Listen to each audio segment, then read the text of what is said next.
يذكر الله سبحانه وتعالى خلقه للإنسان ليعلم الإنسان أن خالقه ومالكه ومدبره هو الله سبحانه وتعالى.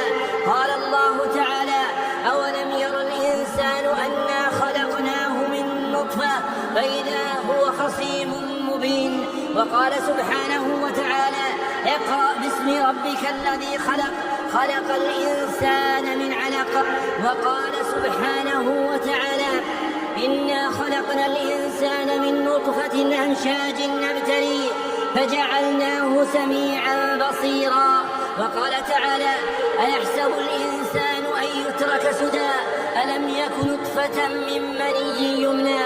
فهذا المخلوق الذي يعظم نفسه ويغتر بما هو عليه مع ربه الخالق له هو الله، والمالك له هو الله، والحاكم فيه هو الله، والمدبر له هو الله.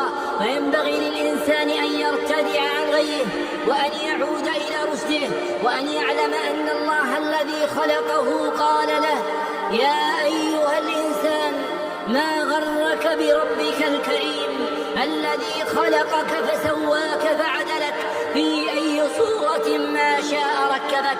وأما النداء الثاني فهو نداء عظيم يبين فيه الله سبحانه وتعالى حال الإنسان في هذه الدنيا، إذ قال: يا أيها الإنسان إنك كادح إلى ربك كدحا فملاقيه، أي إنك عامل لله عز وجل عملا فملاقيه.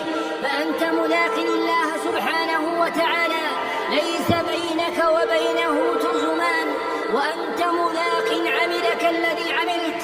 وعند ذلك يفترق الناس كما قال الله سبحانه وتعالى: فأما من أوتي كتابه بيمينه فسوف يحاسب حسابا يسيرا وينقلب إلى أهله مسرورا، فيعرض الله عليه سيئاته ويقرره على ذنوبه ثم يسترها الله عليه في الآخرة كما سترها عليه في الدنيا، وحينئذ يرجع إلى أهله مسرورا.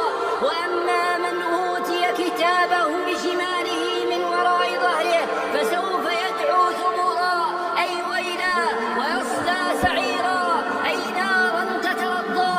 وقد أخبر الله عن حاله فقال: إنه كان في أهله مسرورا مغترا بحاله وماله وولده تاركا للعمل لله سبحانه وتعالى، فسوف يدعو ثبورا ويصلى سعيرا. إنه كان في أهله مسرورا، إنه ظن أن لن يحور، أي لن يرجع لله سبحانه وتعالى. بلى إن ربه كان به بصيرا، أي عالما بحاله، وعند ذلك يمتاز الناس كما قال الله سبحانه وتعالى: أفمن كان مؤمنا كمن كان فاسقا لا يستوون. وأما الذين كفروا فإن عذابهم النار كما أخبر الله سبحانه وتعالى عنهم. فيا أيها الإنسان، يا أيها الإنسان، يا أيها الإنسان، ما غرك بربك الكريم الذي خلقك فسواك فعدلك في أي صورة ما شاء ركبك. يا أيها الإنسان إنك كادح إلى ربك كدحا فملاقيه. فأما من أوتي كتابه بيمينه فسوف يحاسب حسابا يسيرا وينقلب إلى أهله مسرورا.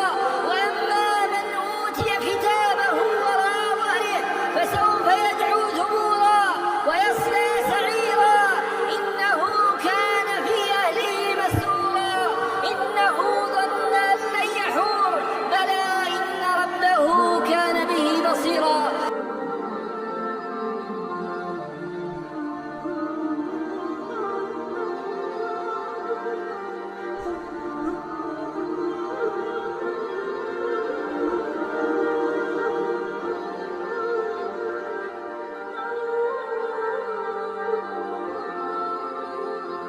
لكن إذا كنت مسلم لا تنسى اللايك لنعرف عدد المسلمين في هذا المقطع. ولا تنسى الاشتراك في القناة ومشاركة الفيديو حتى يستفيد الجميع. إذا كنت مسلما ادعمنا بالإعجاب لمعرفة عدد المسلمين في هذا الفيديو، ولا تنسى الصلاة على النبي في كومنت.